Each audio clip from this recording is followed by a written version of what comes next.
O artigo 40 da Constituição Federal assegura benefícios aos portadores de doenças graves que não podem garantir o próprio sustento pelas limitações que a enfermidade causa. AIDS, câncer, tuberculose, hanseníase, cegueira, paralisia irreversível e Parkinson são apenas algumas das doenças consideradas graves. O Repórter Justiça desta semana fala sobre os benefícios aos portadores de patologias.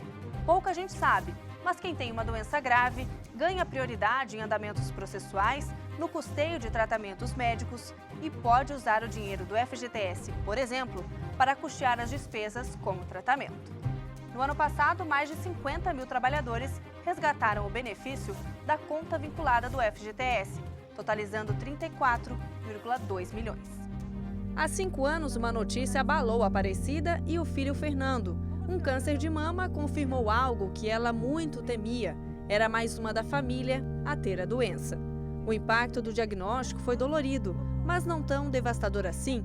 Ela encontrou no filho a razão para não desistir. Eu não queria que meu filho ficasse sozinho, né? Porque meu pai morreu, eu tinha 5 anos. Foi muito difícil, né? Passar por tudo isso.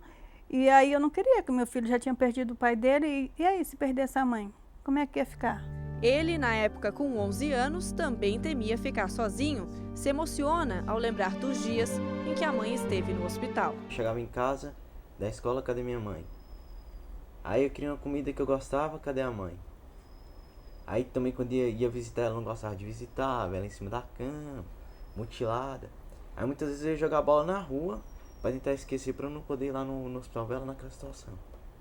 Porque já tinha perdido o pai, os irmãos, né? Só tinha a mãe, se perdesse ela. Minha avó já tá velha, quase mais de 80 anos, quase morrendo. Eu não conheço a família da minha mãe. Meu avô não é meu avô de sangue. Aí se eu perder minha mãe, como é que eu fico? Porque é a única que eu convivo todo dia. Eu converso com ela, que me dá apoio. Minha avó não converso muito porque ela mora longe, né? Mas aí se eu perder minha mãe, não tem mais por que viver. Para a Aparecida, o processo cirúrgico foi muito tranquilo, mas a fase de quimioterapia exigiu um esforço além do que ela imaginava ser capaz. Afastada do trabalho, entrou com requerimento na Previdência Social para se aposentar por invalidez. E mesmo com as idas e vindas de perícias médicas, no ano passado conseguiu o benefício. Porque hoje eu não tenho mais condição nem de limpar minha própria casa direito, é difícil. Meu braço dói, né? Minha mão abre, deixa cair as coisas, quebra, né? Então é difícil, você fica limitado, você não tem mais força na mão, né? Você não tem mais como. A sua vida muda completamente, né? Muda completamente, você não... Eu não sinto mais como a pessoa que eu era antes. Aparecida foi beneficiada porque após o câncer ficou sem condições de trabalhar e sem nenhum tipo de renda.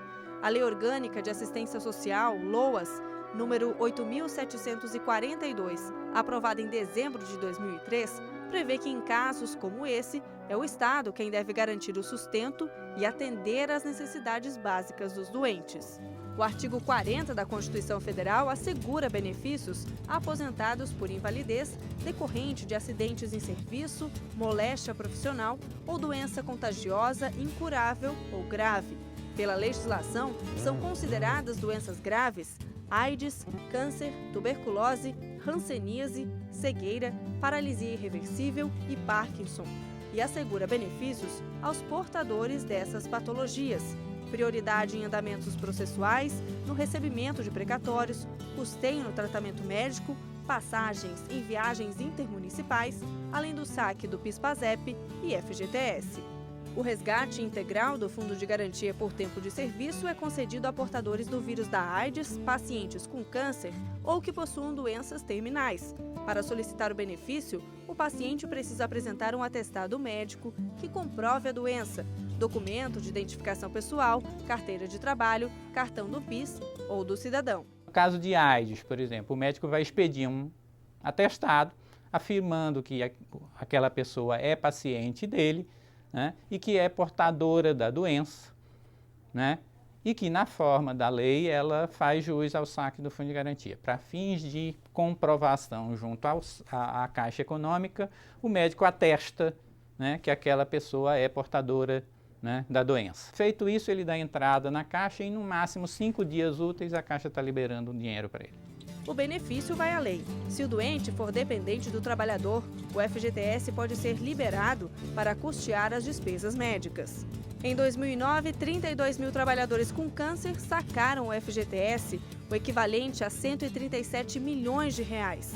Outros 29 mil portadores de HIV resgataram o benefício da conta vinculada do FGTS, totalizando 34 milhões. Esse tratamento, esse custeio, ou esse benefício, né, deveria ser suprido integralmente, né, pelo sistema de saúde brasileiro.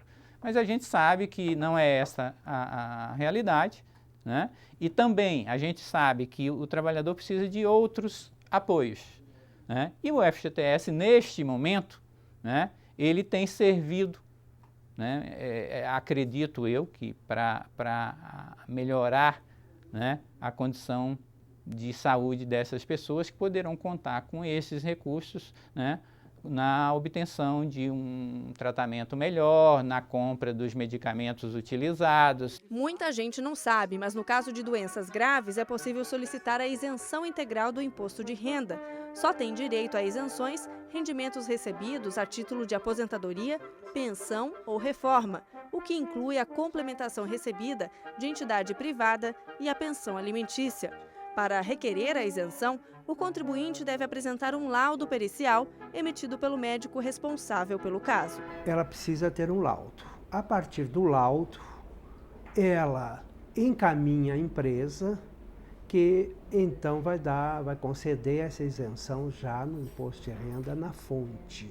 Este laudo ele pode ser, quer dizer, no caso do mês do recebimento da aposentadoria ou reforma, ou então ainda pensão, ele tem então direito a essa isenção.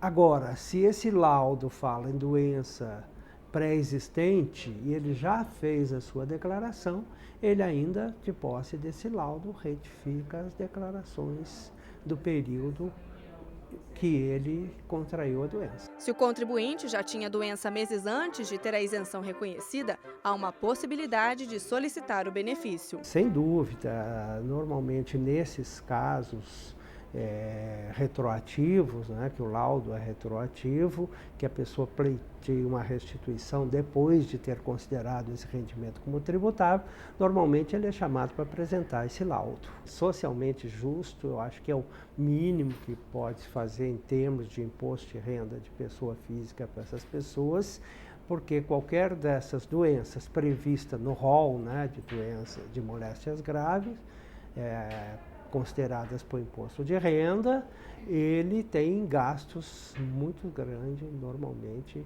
gasta todos os recursos que recebe com as doenças.